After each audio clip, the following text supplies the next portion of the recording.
नमस्कार, मैं रचना शर्मा। चढ़ती कला टाइम टीवी देख रहे सभी दर्शकों का स्वागत करती हूं। आप देख रहे हैं हरियाणा के समाचार। समाचारों की शुरुआत से पहले एक नजर आज की मुख्य सुर्खियों पर।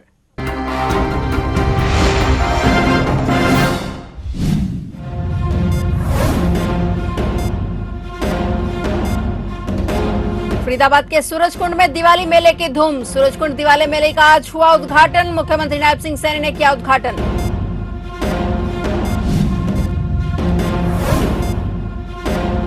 पंचकुला में चलेगा उत्तर भारत का सबसे ऊंचा रावण। 180 फीट का बना पुतला। मुख्यमंत्री नायब सैनी कार्यक्रम में मुख्य अतिथि के तौर पर करेंगे शिरकत। दशहरा उत्सव को ऐतिहासिक बनाने की तैयारियां।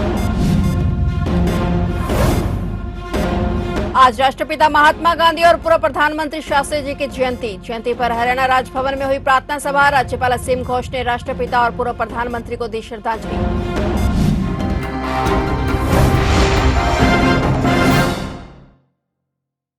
और अब समाचार विस्तार से।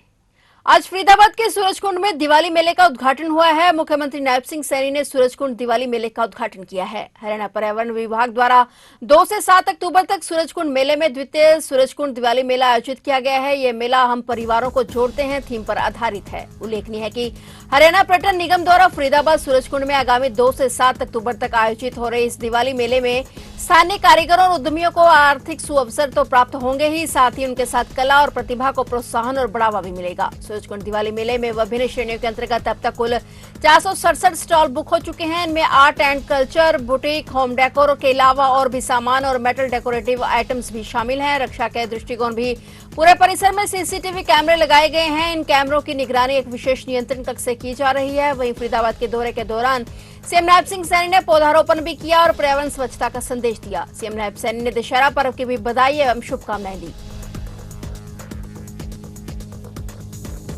इस वर्ष दशहरा उत्सव को ऐतिहासिक बनाने की तैयारियां पूरी हो चुकी हैं। चंडीगढ़, पंचकुला, मोहाली ट्राई सिटी क्षेत्र में रावण का सबसे ऊंचा पुतला हरियाणा के पंचकुला में जलाया जाएगा। शालीमार ग्राउंड में होने वाला यह आयोजन इस बार आकर्षण का मुख्य केंद्र होगा। इस पुतले की ऊंचाई न केवल रिकॉर्ड तोड़ है, बल्कि इसके निर्माण लागत और इसे बनाने वाली टीम की लगन भी इसे खास बनाती है। पंचकुला का 180 फीट ऊंचा रावण का पुतला इस वर्ष पूरे उत्तर भारत में अपनी भव्यता के लिए चर्चा का विषय बना हुआ है। पंचकुला के शालीमार ग्राउंड में दशहरा महोत्सव की तैयारियां जोरों पर हैं। Shri Mata Mansa Devi charitable trust Dussehra committee और आदर्श रामलीला ड्रामेटिक क्लब मिलकर इस विशाल महोत्सव का आयोजन कर रहे हैं। लगभग 1 दशक बाद यह पहला अवसर होगा जब शालीमार ग्राउंड में रावण के साथ साथ कुंभकर्ण और मेघनाथ के पुतलों का भी दहन किया जाएगा। पिछले कुछ वर्षों में यहाँ केवल रावण का पुतला जलाया जाता रहा है। इस विशाल आयोजन को देखने के लिए ट्राई सिटी क्षेत्र और आसपास से हजारों लोग पंचकुला पहुंच रहे हैं। वहीं मुख्यमंत्री नायब सिंह सैनी शाम 6 बजे इस कार्यक्रम में मुख्य अतिथि के तौर पर शिरकत करेंगे। मुख्यमंत्री नायब सिंह सैनी के द्वारा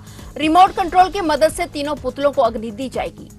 पंचकुला में इस बार विजयदशमी दशहरे का त्यौहार काफ़ी खास होने वाला है, क्योंकि पंचकुला में जो है पंचकुला, चंडीगढ़, मोहाली ट्राई सिटी का सबसे बड़ा रावण 180 फीट का रावण जो है बनकर तैयार हो गया है। वह आज लगभग 6 बजे के करीब जो है आप देख सकते हैं कि 180 फीट का जो है रावण बनकर तैयार हो गया है और उसके साथ ही 100 फीट के कुंभकर्ण और मेघनाथ के जो है पुतले वो भी बनकर तैयार हो गए हैं और उनको खड़ा कर दिया गया है। और आज लगभग 6 बजे के करीब जो है हरियाणा के मुख्यमंत्री नायब सिंह सैनी जब पहुंचेंगे उसके बाद यहाँ पर जो है रावण को जो है दहन किया जाएगा। बात की जाए तो कारीगरों के द्वारा लगभग 4 महीने से जो है इस पुतलों की तैयारियां की जा रही थी। 4 महीने का जो समय है इनके जो पुतले बनाने में लगे है। और बात की जाए सुरक्षा की तो वहाँ 600 से 700 जो है पुलिस के यहाँ पर अफसर यहाँ पर मौजूद रहेंगे और साथ में ही आदर्श रामलीला की तरफ से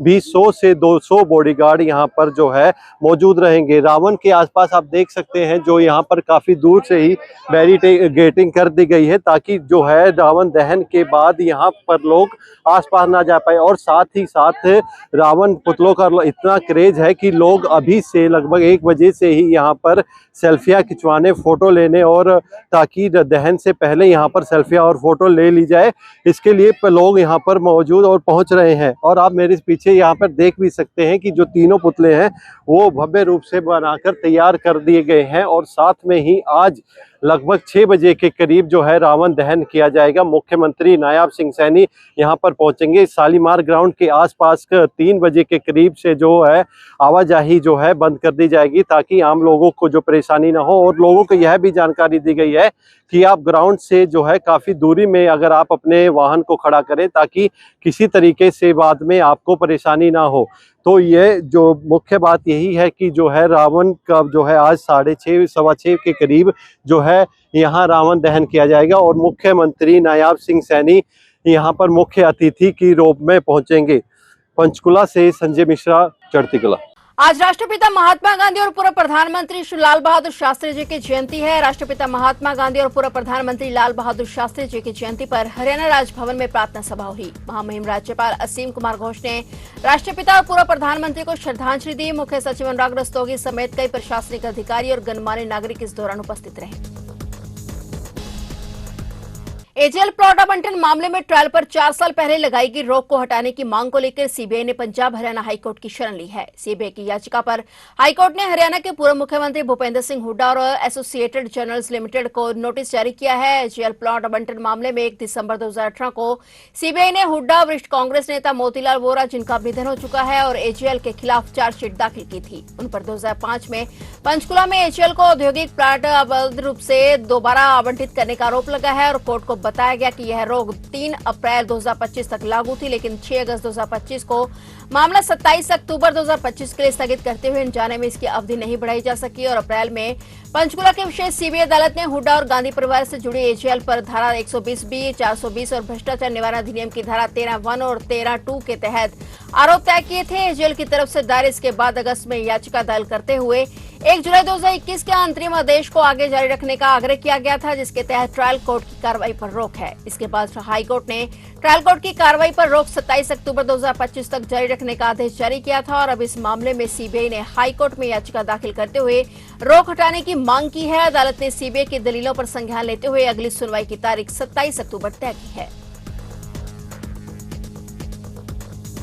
राजधानी दिल्ली में आज सुबह अचानक गोलियों की तड़तड़ाहट से हड़कंप मच गया। दरअसल दिल्ली पुलिस की काउंटर इंटेलिजेंस टीम ने तड़के कालिंदी कुंज इलाके में गैंगस्टर रोहित गोदारा और वीरेंद्र चारण के 2 शूटरों का एनकाउंटर किया है। बता दें कि मुठभेड़ के दौरान दोनों को पैर में गोली लगी है और गोली लगने के बाद दोनों को घायल अवस्था में अस्पताल में भर्ती कराया गया। ये कार्रवाई हरियाणा में ट्रिपल मर्डर के मामले में वांछित इन अपराधियों की गतिविधियों पर नकेल कसने के लिए की गई। जानकारी के मुताबिक दिल्ली पुलिस की काउंटर इंटेलिजेंस की टीम को सूचना मिली थी कि 2 शूटर्स की न्यू फ्रेंड्स कॉलोनी के आसपास मूवमेंट है, जिसके आधार पर काउंटर इंटेलिजेंस टीम ने कालिंदी कुंज के पुस्ता रोड पर जाल बिछाया और इसके बाद सुबह करीब 3 बजे एक संदिग्ध मोटरसाइकिल पर सवार 2 लोग पुस्ता रोड पर दिखाई दिए और पुलिस ने तुरंत उन्हें रुकने का इशारा किया, लेकिन बदमाशों ने रुकने के बजाय पुलिस पार्टी पर ही फायरिंग शुरू कर दी और जवाबी कार्रवाई में पुलिस ने आत्मरक्षा और बदमाशों को काबू करने के लिए गोलियां चलाई, जिससे दोनों के पैर में गोलियां लग गई। आनंद फानन में दोनों को अस्पताल ले जाया गया, जहां उनकी हालत स्थिर बताई जा रही है। पुलिस के मुताबिक दोनों बदमाश हरियाणा में हुए ट्रिपल मर्डर के मामले में मुख्य आरोपी हैं और गैंगस्टर रोहित गोदारा और वीरेंद्र चारण के लिए काम करते थे। यह एनकाउंटर दिल्ली पुलिस की अपराधियों के खिलाफ चल रही मुहिम का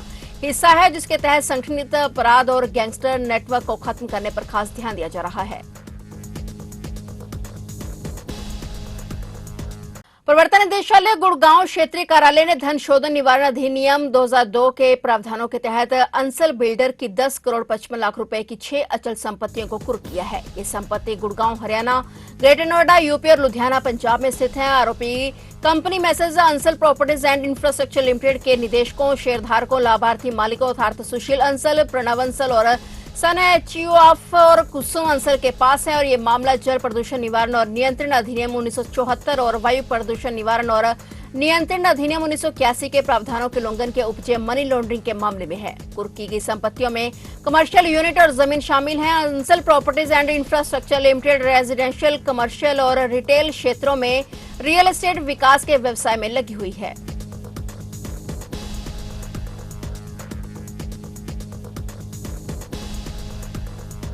तिरावड़ी के नडाना रोड पर उस समय हड़कंप मच गया जब वहां एक फैक्ट्री में अचानक आग भड़क उठी। देखते ही देखते आग ने विकराल रूप धारण कर लिया और फैक्ट्री में रखा जर्मनी से आया करोड़ों रुपए का सामान चंद मिनटों में ही राख हो गया। इस घटना में करीब 10 करोड़ रुपए से अधिक के नुकसान का अनुमान लगाया जा रहा है। आग लगने की सूचना मिलते ही इलाके में दहशत फैल गई और भारी संख्या में लोग घटनास्थल में जमा हो गए और फैक्ट्री से उठ रहे काले धुएं के गुबार ने पूरे क्षेत्र को ढक लिया, जिससे हालात और बह हो गए और सूचना पाकर एसएचओ राजपाल समेत प्रशासनिक अधिकारी और दमकल विभाग मौके पर पहुंचे। आग पर काबू पाने के लिए फायर ब्रिगेड की करीब 20 गाड़ियां बुलाई गई, लेकिन 4 घंटे की कड़ी मुशक्कत के बावजूद भी लपटें पूरी तरह से काबू में नहीं आई थी। फैक्ट्री के मालिक अनिल गुप्ता ने बताया कि आग का कारण शॉर्ट सर्किट है और फैक्ट्री में मौजूद कीमती मशीनरी और जर्मनी से मंगाया गया सामान पूरी तरह से जलकर खाक हो गया है। प्रशासनिक टीम और फोरेंसिक विशेषज्ञ जांच में जुटे तो है मालिक जो अनिल जी हैं, उनसे भी जो बात हुई है तो वो यही बता रहे, जो फर्स्ट फ्लोर है ऊपर पीछे जो गोडाउन बना हुआ जहाँ पे स्टॉक रखा हुआ था, तो वहाँ से आग लगी है शॉर्ट सर्किट के कारण।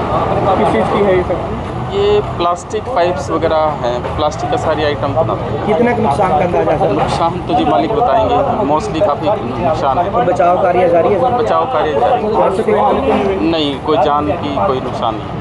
यमुनानगर जिले के कस्बा साडोरा के अंतर्गत गांव सरावा में आज सुबह एक भीषण सड़क हादसा हो गया, जिसमें 2 ट्रकों की आमने सामने जोरदार टक्कर हो गई। हादसा इतना गंभीर था कि एक ट्रक चालक की मौके पर ही मौत हो गई, जबकि दूसरा गंभीर रूप से घायल हो गया। घटना के प्रत्यक्षदर्शियों के अनुसार दोनों ट्रक तेज रफ्तार से चल रहे थे और सरावा गांव से कुछ ही दूरी पर अचानक आमने सामने से टकरा गए। टक्कर की आवाज सुनकर आसपास खेतों में काम कर रहे ग्रामीण मौके पर पहुंचे, जहां का मंजर देखकर वे स्तब्ध रह गए। एक चालक की घटनास्थल पर ही दर्दनाक मौत हो चुकी थी, वह ट्रक के अंदर बुरी तरह से फंसा हुआ था। ग्रामीणों ने जैसे तैसे दूसरे घायल चालक को ट्रक से बाहर निकाला, जिसकी दोनों टांगें टूट चुकी थी। घायल को तुरंत इलाज के लिए अस्पताल भेजा गया। मृतक चालक का शव टक्कर की तीव्रता के चलते बुरी तरह से क्षत-विक्षत हो गया था। ग्रामीणों ने तुरंत पुलिस को सूचना दी, जिसके बाद पुलिस ने मौके पर पहुंचकर शव को कब्जे में लेकर पोस्टमार्टम के लिए सिविल अस्पताल चौगादरी भेज दिया है। फिलहाल पुलिस मामले की जांच कर रही है कि हादसा किसकी लापरवाही से हुआ है। स्थानीय लोगों ने प्रशासन से सड़क पर दुर्घटना को रोकने के लिए ठोस कदम उठाने की मांग की है। सेंट्रल जेल की सुरक्षा में सेंध लगाकर फरार हुए बंदी अजय कुमार को 4 दिन की तलाश के बाद आखिरकार सीआईए 1 की टीम ने गिरफ्तार कर ही लिया। आरोपी को पुलिस ने जीरकपुर के पास से दबोचा है। पूछताछ में खुलासा हुआ कि अजय के पास पैसे नहीं थे, जिसके चलते वह अलग अलग वाहन चालकों से लिफ्ट मांगते हुए जीरकपुर पहुंचा था। सूत्रों के मुताबिक अजय ने फरारी के दौरान अपने घर संपर्क किया था, जिसकी जानकारी मिलते ही साइबर सेल की मदद से पुलिस ने उसकी लोकेशन ट्रेस कर ली और हालांकि पुलिस की ओर से इस संबंध में कोई आधिकारिक पुष्टि नहीं की गई। सीआईए 1 के प्रभारी हरजिंदर सिंह ने बताया कि बिहार के खजूरी गांव निवासी अजय कुमार को कोर्ट में पेश किया गया, जहां से उसे न्यायिक हिरासत में भेज दिया गया है। उधर जेल प्रशासन भी अपने स्तर पर आरोपी से पूछताछ करेगा, ताकि यह पता चल सके कि उसकी फरारी में किसकी मिलीभगत है और कैदी अजय की फरारी के मामले में जेल प्रशासन की बड़ी लापरवाही सामने आई थी। जांच में लापरवाही पाए जाने पर हेड वार्डन दिलीप और वार्डन गौरव को तत्काल प्रभाव से सस्पेंड कर दिया गया था, जबकि जेल सुरक्षा और कारखाना की जिम्मेदारी संभाल रहे डीएसपी गीता सहित एक अन्य अधिकारी को चार्जशीट किया गया था।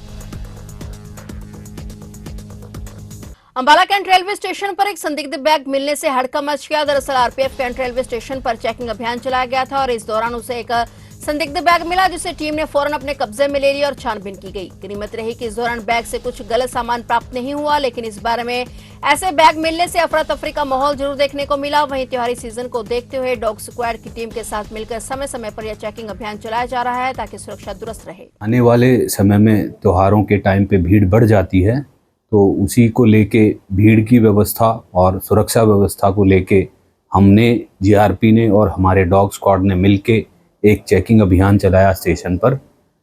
इसमें हमने थ्रू आउट चेकिंग की। हमें प्लेटफॉर्म पर एक लावारिस बैग मिला, जिसका चेकिंग हमने किया तो उसमें पुराने कपड़े थे, तो उसको हमने एहतियातन जो है लेकर आए हैं, चेक किया है उसको। बाकी लोगों से हम अपील करना चाहते हैं कि उनको कहीं भी कोई लावारिस बैग दिखाई देता है तो वो तुरंत जो है 139 पे कॉल करें। उसके आसपास मौजूद आरपीएफ, जीआरपी या किसी भी रेलवे कर्मचारी को इसकी सूचना दें, ताकि उस पे हम एक्शन लेके अगली कार्रवाई कर सकें। तो आप देख रहे थे हरियाणा के समाचार, और नए समाचारों के साथ फिर से हाजिर होंगे। तब तक के लिए देखते रहिए चढ़ती कला टाइम टीवी।